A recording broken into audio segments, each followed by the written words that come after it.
Hey there, folks. Welcome to Head, Heart, and Hustle, the podcast that gives you insights from real working creatives. I'm Alan Plummer, your host, and as always, thank you for listening. We appreciate you taking time for us. Now, anyone with a side hustle or creative outlet can feel isolated from their friends, their family, and others around them who just don't get their passion. That's why Head, Heart, and Hustle exists, to help you feel motivated, learn, and just get a nice pick-me-up of creative energy from other people like yourself. Every episode, I interview a creative individual who doesn't just pretend to be creative. They've rolled up their sleeves and are producing great things because they need to. They know that being creative is part of who they are. Sound familiar?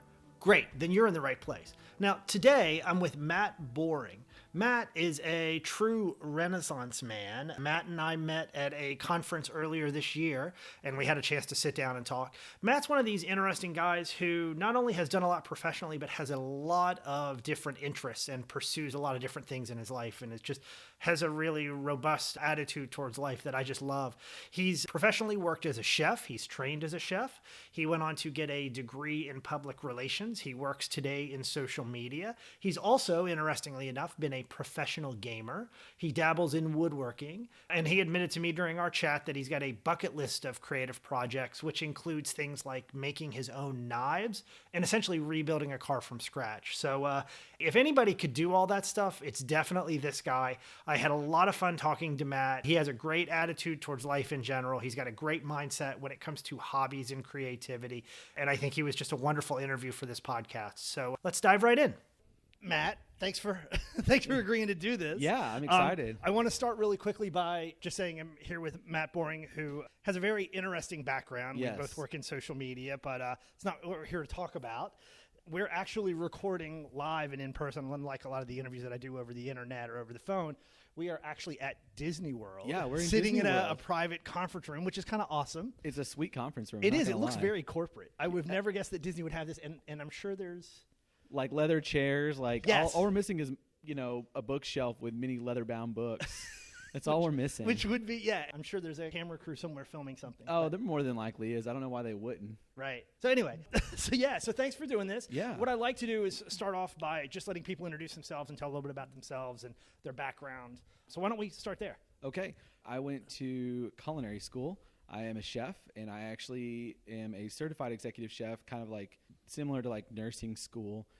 You would go to school to be a nurse, and then you would have to pass a bar. Chefs kind of look at it in the same light, and there's different like levels of a chef through the American Culinary Federation. But I went to school to be a chef. I realized that I didn't want to have no knees, no back, no retirement, and so I started looking other places and realized that I would need a degree. So I got a PR degree, and then I was hired to do social media from a chef standpoint, which is really cool. So it's super unique.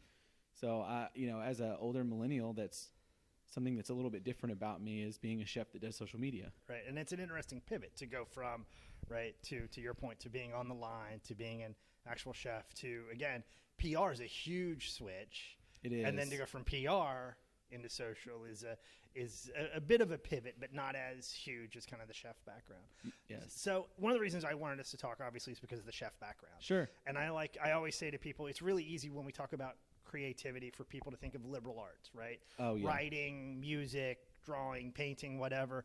But the fact is, the ability to cook is pretty creative as well at heart. Right. And I would definitely argue that chefs, especially at this day and age, are artists in their own right. Yeah? Yes. Yeah. I mean, you look at a lot of the chefs who have MultiCourse menus, and they're doing 14 to 30 to 40 components on a single plate, but you don't even notice that. You just see like what looks like a work of art. It just maybe a lot of like integral small pieces. How do they make it playful?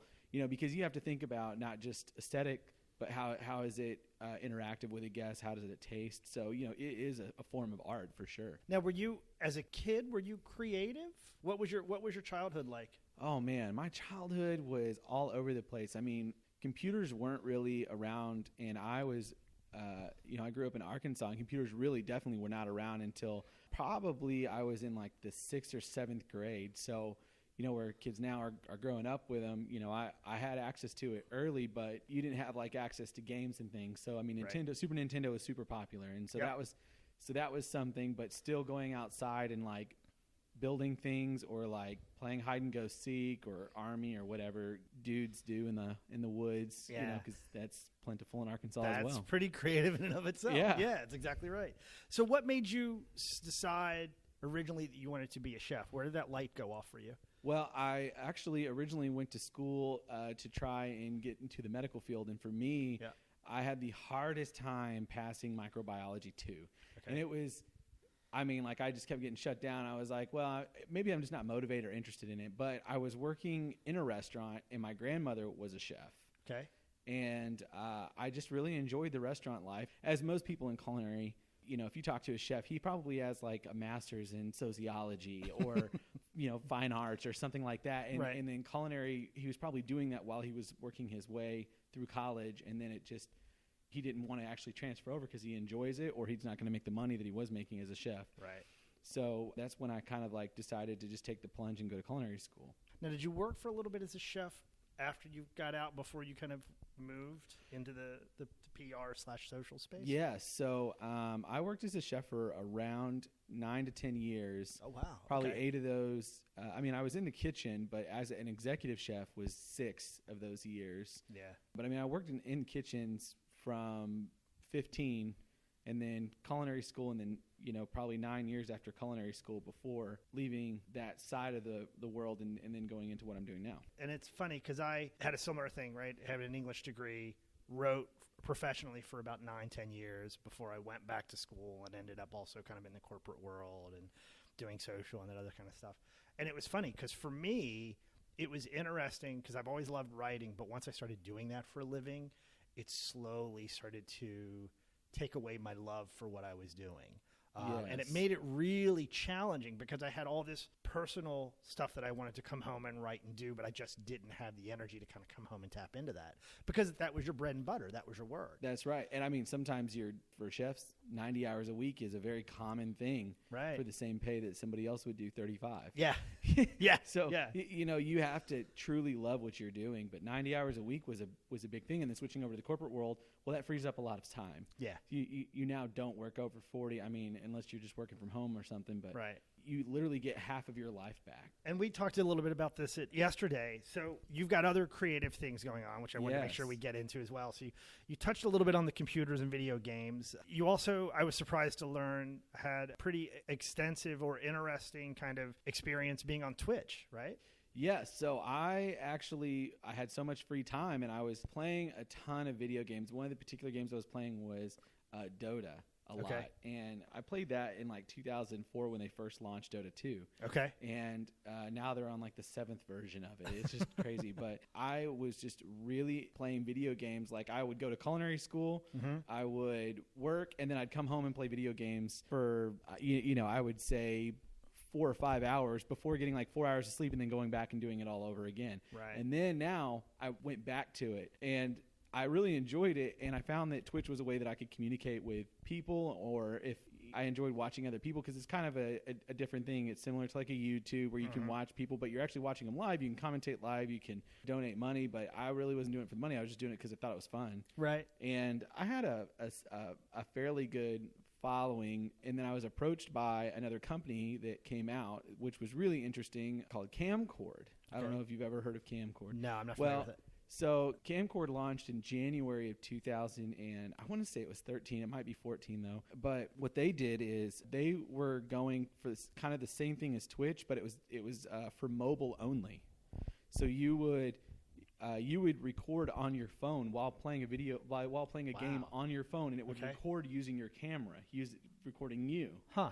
So I was like, oh, that's pretty sweet. But they also had like a computer setup, so you could play a game on your phone, using like BlueStacks or something on the computer. Right. And then you could record yourself playing it and then talk with people who are watching it. And it was just really, it started to expand rapidly. Right. So I went around the same time to South by Southwest and competed in a video game competition. And the team that I put together, we won just out of That's awesome. So because we won, we got into an alpha test for this game. Right. And beta test, and then it launched, and it became very, very successful. It is very similar to a game called Vainglory, if you've ever heard of it. Yep. It's very similar to that. Yeah. I started playing that a lot on Camcord, and then Camcord came to me and was like, hey, listen, You're doing it on Twitch. If you shut down your Twitch account, come on over here to Camcord and go exclusively with us. We'll be like sponsorship. So now I'm like working as a chef doing social media by day, and then like 4 nights a week I was doing video gaming while streaming essentially live. Building this kind of personal brand had as no a gamer. idea. Had no idea what I was doing. I didn't realize it was building a brand, but it was, obviously. And I learned a lot through that. And then all of a sudden games started coming to Camcord and saying, hey, who do you have that's kind of like, not a kid, not 15, not 16. They wanted someone a little bit older to demonstrate these games and people who are watching them. And I mean, I grew to 2,000 basically followers overnight just by, just people watching me. And I mean, it was really interesting. So I played a ton of games on the phone.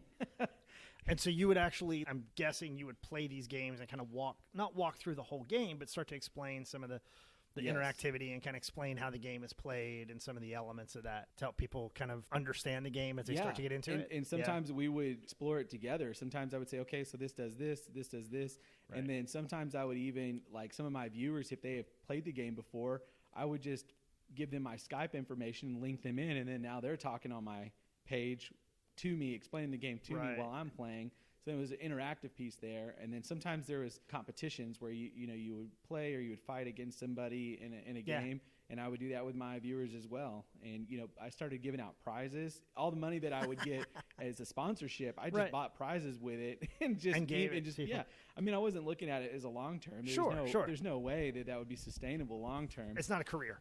There's no way. Although there are some. I am amazed at some people that have YouTube channels and there are exceptions, but yes, you're right. Like there's Phantom Lord and Boy, for example, and they have like a few million followers on Twitch, and they make $2 or $3 million a year by playing video games. But they're the exception, and there's only so many of those that can really happen. So I realized that. So anyways, I just put all my sponsorship money into buying cool stuff to give away to people who were just interested in watching. That's awesome. And it's funny because we're sitting here at this conference, and we've been talking a lot the past couple of days about user-generated content. And here you were right on the other side of the fence, and ultimately that's what you were doing for these companies. And I didn't realize that's what I was doing, but essentially, and they were giving me pennies on the dollar to what a corporation would give. Sure. But at the same time, I was doing it because I liked it, not because I was getting paid to do it. In a sense. So, But video games ultimately absorb time, and also you start to build a brand, but you're also technically you work for another brand. And so at what point, even though there's two different things, but you're all in social, does it become a conflict of interest of some sort? At what point would that happen? Yeah. And there's only 24 hours in a day, and we want to have personal lives and everything else that comes with that. Yeah. So I actually switched from doing that this year. Early January, I quit doing all video gaming completely to go back to crafting of things. Okay. So I actually Which is the other thing I wanted to talk about. Yes. So this perfect segue. Please keep going. I'm just going to stop asking questions and let you go. No. I decided I had done a lot of like woodworking for fun, like building silly things like picture frames or a small like end table or a desk or whatever. Yeah. And that is my new obsession. So it's like I can only have like one obsession at a time to consume my life. If I have too many, then personal life goes out the window. Are you the type of person who kind of gets really into something and then kind of goes all into it and gets obsessed with it for a couple years and then we'll shift gears and try something different? Yes, that is exactly me. I mean, that's what, not just in culinary, but I mean, maybe even in food, like I'm a level 1 sommelier. That's awesome. I'm a wine expert in right. Who would have thought that, And it's like, I did black box competitions for culinary where they give you a bunch of random ingredients and then you just become there's a certain way to do it and you become good at it. And then, I did video gaming and now I'm doing woodworking. But I mean, there's all sorts of, I think everything kind of layers on itself. Like you become to a certain knowledge where you're not an expert, but I'm going to call it like semi-pro. You're not a pro. You're proficient. You're proficient. Yeah, absolutely. Absolutely. Well, and what I love about your story and your example is it resonates with me personally because there is that undercurrent of learning and growing and evolving, and then you find an interest in something, this genuine interest in something, and you just pursue it and do it. And then you say, okay, well, again, I've not mastered that because that can be a lifetime, but wow, this has been really awesome. And now this shiny new object over here has got my attention, so I'm going to go focus on that. And it's different too. Yeah. And most of these things that you like pick up, I'll say like culinary, for example, there's butchery and they would put like drinks in that, like they would put gardening in that. Right. What different things can you do? Not just what can you do with a product, but how you can go back and relate these things from where they started, where they originated. Yeah, that's awesome. So what made you pick up woodworking? Did you do that as a kid, or does it just kind of... As a man, I feel like I like to build things. Yeah. I just want to build something, but I'm also one of those people, like I see something and I want to take it apart. Like for a short while, I got interested in forging. So I built a furnace to melt down aluminum cans. And then what could I make out of that? I made a couple of knives out of it. It wasn't hard. Awesome. It just took a little bit of time and a lot of YouTube videos. Right. I feel like there's so much knowledge you can gain from people. And people are like, we're in the day and age where people want to share what they know. Yeah. And that's why you have all these YouTube channels. They're sharing what they know. But some people use it as entertainment, whereas I use it as a lesson. Yeah, I'm much the same way. It's just kind of it's so much easier to learn things now, and to see things and read things and hear about stuff. There's just so many different ways to kind of take in information versus like 20 years ago. I do too. Learning's fun. I do in too. my opinion. And whether you learn by watching something or whether you learn by reading books. No matter how you do it, your way of learning is your favorite way. And I find it fascinating to learn something new that you didn't know. Yeah. And one of the things that's interesting for me is I have a tendency to kind of overanalyze stuff. So like with this podcast, right? I've always been a writer. I've always done a lot of communicating, but I've dabbled in video before, but I'd never done anything audio like this. So I started to read up on podcasts and look into it, and I found it fascinating.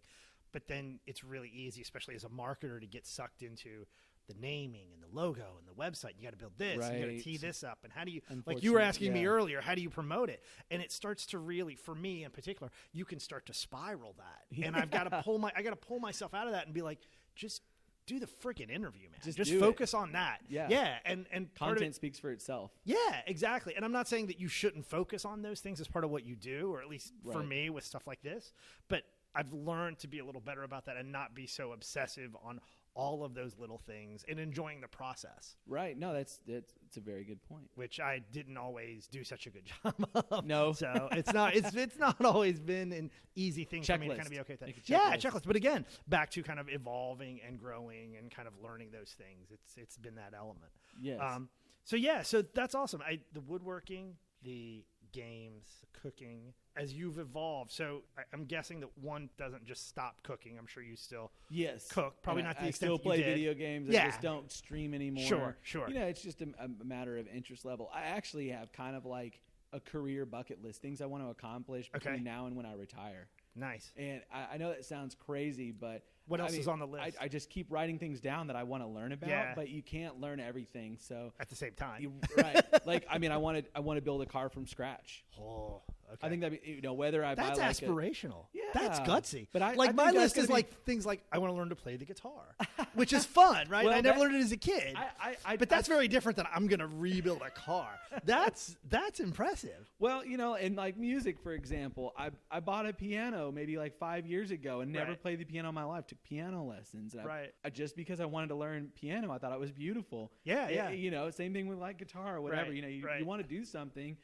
What stops you from learning something? Yeah. If you want to, you make time for yourself to do things, whether that time is watching TV or learning something new. Why not just do it? Well, that's a great question that I like to ask people too. So you brought up the idea of time. One of the things I like to hear people talk about is how they achieve that balance and juggle things, right? Yeah. So in my scenario, I've got a 5-year-old, so I work during the day. I'll go and do CrossFit or workout after work, and then a lot of this stuff ends up being done at night before I go to bed. Right. But I've learned there are kind of sweet spots of time where I just have to hunker down for an hour and a half and make progress kind of on a daily basis or a couple times a week. What does that look like for you, given that you've got your hands in so many different things? Yes. Well, I've always been a morning person. I was on the swim team and everything. Yeah. And actually right now what I do is I wake up every day at 5 a.m. and I'll usually go swim maybe for a mile. Okay. Or I'll go and lift weights or something like that. So I get my work in out. I'll then go to work. Once I finish with work, well, now it's 5 o'clock and my workout's done. Nice. Yeah. So what do I do now? Well, maybe I'll cook dinner. And then following that, I still have 4 or 5 hours before really it's time to go to bed. So, I can spend that time and veg out and watch TV. I sometimes will get caught up in work and I'll just pay attention to that a little bit. But really, if I want to achieve my aspirational things, things that I have set myself for a goal, I kind of look at it a little bit like you would a budget. You set a budget, right. And in order to achieve the budget, you have to stay within budget. So if I allocate certain time or a time frame, it's not like I'm going to do woodworking for the next 10 years and I'll stop. Maybe I'll do woodworking until I get bored of it, or until I feel like, okay, well, now I mastered how to make a table or a chair. Like I just feel good about it. I like it. So I'll go on to the next thing that would be on my list. And I'll cook a meal that I can put on the table that I built with my own hands. I mean, I'm seeing all this folds together, right? And I want to learn how to make knives, like chef knives, so awesome. Like it's amazing Damascus to be steel. Yeah, and you see some of these small, I don't even call them, they're companies, but literally like one or two people, and you hear about some of these craftsmen, right? And these it's millennials. A big thing coming back right now. Yeah, right? And being from the South, I know there's guys in North Carolina that do it in these beautiful handcrafted knives that go for like $1,200, $1,600 a pop. And they're just these amazing works of art. They're beautiful. And you start to see videos of the energy that goes into these and the time and the care and everything. I love it. And I love the fact that it's almost kind of getting away from that mass-produced kind of disposable mindset that as a culture we've gotten so far along. That's a good right? point. You can go to IKEA and purchase a table, but I mean, if you make it, it might not be as good looking, right. But I mean, how much respect do you have for it? Yeah. And I think that's another thing with our culture is just things in general. We don't respect them as much because we don't know the amount of care that goes into producing that thing. Yes. And I look at that from a culinary standpoint. People look at a fast food restaurant and realize they can order and then get it by the time they get to the second window. But then they'll go into a restaurant and they don't understand the restaurant is completely full. They might be down a server, might be down a line cook, and it might take them 40 minutes to get their food. And they're super unhappy because they're comparing the experience with that of a fast food, even though the food's totally different. And it's intended to be. It's intentional. It is intentional, yeah. It's two very different things. I like the idea of building something or learning something with the intention of it being something that I know how it's done, and it's not a throwaway object. It's not something that I'm taking for granted. How do you define creative success, given that you've experimented in so many different things and have tried your hand at so much? Oh, that's good. Creative success. I think creativity can just be whatever you want it to be. It doesn't, I feel like sometimes you look at art, for example, on a wall, and somebody says that painting is worth $2 million. And then you look at a picture next to it that someone else had painted, and it looks in your eyes better, and they say, oh, well, that's only like a $30 painting. Well, what is the difference? They're both hand painted by a person. They're not something that's screen printed, but you are visually drawn more to this particular one, and it's 7 or 8 times less. But I just don't, to be successful in being something that's creative, I feel like that's all perspective. Yeah, I totally agree. I really do. I think for me personally, I think it's easy when we're young because to define success as money or power or people knowing your name, right? Or in the chef's world, kind of becoming famous. I'm sure a lot of people finish culinary school with the goal of having a show on Food Network or having a restaurant that's really renowned and kind of having that prestige. But then there's other people who go to culinary school and their vision of success is taking over their dad's business. So for me, I don't think it's a monetary thing. I think that it is how you make somebody else feel with the work that you do. That's nice. That would be how I would define success. That's great. I like that. You're the first person that's given that. I've had some really insightful answers, but that's the first time I've heard that angle. I like that. Yeah. It's very selfless. It's the first answer I've gotten on that question that's been selfless like that. Well, that's I great. think, though, if you look at it from, I'm going to paint this because I enjoy painting it versus I'm going to paint this because I'm going to make $2,000 off of it. Right. I think that there's more soul in that, and it shows in the work. So I also think that goes back to being the craftsman in something. People are making these knives or it started out with like craft beer. That's what started and got so popular. Right. People did it because they enjoyed doing it, and then it became a damn good beer, so people wanted to drink it, and then it gets bought out by one of the big beer companies. Right. And so now it's gone mainstream. They made a lot of money. Well, now they start another project. Yeah. They did it because they liked it and not with the intentional goal of making money. I think if you do it because of how you make other people feel, money can follow, but it just doesn't always. I think it's just depending on what you want to accomplish in life. Has there been any kind of failures or experiences along the way that creatively have caused you to kind of be like, oh, I've really got to remember that, or oh, that was a big lesson for me that you didn't expect going into something? Just like in culinary or just in any of anything? Ooh, I helped build a deck like early on with somebody, and maybe like a year later, I had to help them tear it down. And rebuild the deck because you don't use the right nails, you don't use or screws. You want to use screws instead of nails because screws don't pop up the decking so easily. Right. It's just like it was something that's so elementary that neither one of us did our research. We just thought we could do it. And of course, you think you're just nailing a few boards together and accomplishing something, but it's not. So that failure makes you either research more, or it makes you look at things a little bit different and start to ask different questions. So, okay, if we build it like this, is that enough weight? Is there enough screws in it? Is there enough nails? How is it going to be joined together? How do we know it's perfect? Is an eighth of an inch really a big deal over time? So, I mean, whereas it looks cool, but how functional is it? So, failure's which comes back to your point about appreciating things and being built to last. Correct. Not rushing through it. Absolutely. Failures. Absolutely. What advice do you have for other people when it comes to pursuing their own passions and exploring that creative side of themselves? I think that people don't take the time to do it. Everybody says, I've always wanted to X, Y, Z. Well, put it on a list. So on my list, I have that I want to build a car from the ground up. I have that I want to learn how to fly. I want to be a pilot. That's awesome. Get a pilot's license. Yeah. And why can't I do that? I look at the optimistic side of life. I have a full life to do it. So why not just set aside time to do this now, not try and accomplish everything on the list? So for me, I would say even like the first step of like writing it down so that and you go back to, oh, that's really cool. Like, how do you make glass? And I want to learn how to make glass and blow glass. And then what kind of sand do they use for that? Right. And you go back and it's like, well, how do they even do this way back when, how they come up with this, So I think that if you were to write it down on a list and then create time for yourself, because everybody should have a hobby of some sort. I think that as a person, it helps you grow. And then in your professional life, it allows you to look at things differently. So what is the difference between you and a guy that's has the exact same credentials as you? Right. It's your mind, right? Yeah. It's your perspective on something. Yep. And I think that your perspective on something, you bring value to the table. So the more things that you have your hand in, the better perspective overarching you have. I always like to wrap up by asking people how folks can learn more about you and how they can find you if they're interested in kind of seeing more about you online, or if you have anything online. So you can find me at The Boring Chef, and I have that as my Facebook, Twitter. Matt Boring is my LinkedIn, right, and Instagram, The Boring Chef. So it's kind of. Is there anything like next? So besides the woodworking, like you mentioned earlier, there was an idea or two. So it seems like you've always got kind of ideas floating around a little bit. I think my next thing is actually say I build a table. The next thing I want to do is, I've seen a lot of like wood art. Okay. I find it interesting.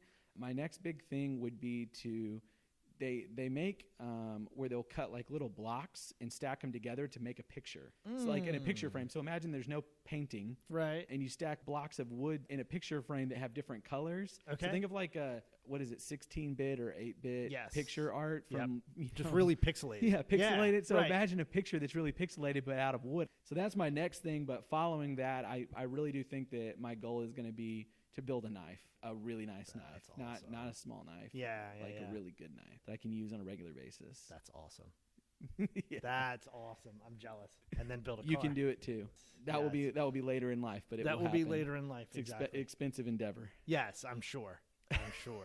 And I'm sure your wife loves, if your wife is anything like mine, you pursue one of these passions, they cost money, and it's just like, you're spending all this money on this stuff? No, she looks at me and goes, okay, this is your new thing. She's accepted it. Yeah. It's part of my life. Okay, so today you're gonna learn how to train dogs. Okay, no, that's cool. Whatever. That's good. That's good that you've got to that place. So we're going to be a ferret farm for a little while. Okay, I understand that. I don't think there's any element of surprise anymore. Like, the element of surprise would be that there's no surprise. Right. If you haven't spent any money, it's like, wait, what's going on? What do you mean you're not doing a hobby? You're watching TV for the next 6 months? Is everything okay? Are you depressed? We need to go to the Is doctor. it research? What do we? Right. Is there something I should know? Yeah. What's going on? That's exactly right. All right. Cool. Well, Matt, this has been fun. Awesome. I appreciate Well, thanks it. for having me. Thanks for offering to do this and being willing to do this. It's been really enjoyable. Thank you. All right. Thanks. All right. Thanks for that, Matt. I've never really thought about the idea of a creative bucket list. I'm certainly familiar with the term bucket list, but never really thought about it in terms of creativity. So I certainly appreciated that insight in particular. But again, really enjoyed our conversation. So thanks for offering to do that. You can find Matt on social media in a number of places. His handle oftentimes is The Boring Chef, which is a nice little play on words. But you can find him on Twitter. You can find him on Instagram. He's certainly on Facebook and LinkedIn and other places. If you liked the interview, give him a shout and let him know. If you liked the episode, do us a favor and rate us or write a review on iTunes. In fact, if you email me a screenshot of your review with your name and address, I'll send you a few stickers of the logo as our way of saying thanks. You can also get email updates from us, which I'll admit are fairly inconsistent depending on how busy my life gets. Visit headheartandhustle.com/newsletter to sign up. Remember that you can also find us on the web, of course, at headheartandhustle.com, as well as all over social media. We're on Twitter at headhearthustle, no E. We're on Facebook, Instagram, LinkedIn, even Google+. Our logo was created by Meg Shearer, and if you're digging the logo and really like it, you can check out her other work on Society 6. Just go there and search for Meg Shearer or look for Meg Stuff. The music you hear each episode was written and performed by the band Starch to Sugar. You can find them at starchtossugar.com and on Facebook. Lastly, if you're interested in being interviewed for a future episode, shoot me a note. You can reach me at headheartandhustle@gmail.com. Thanks for listening. Now, go create something.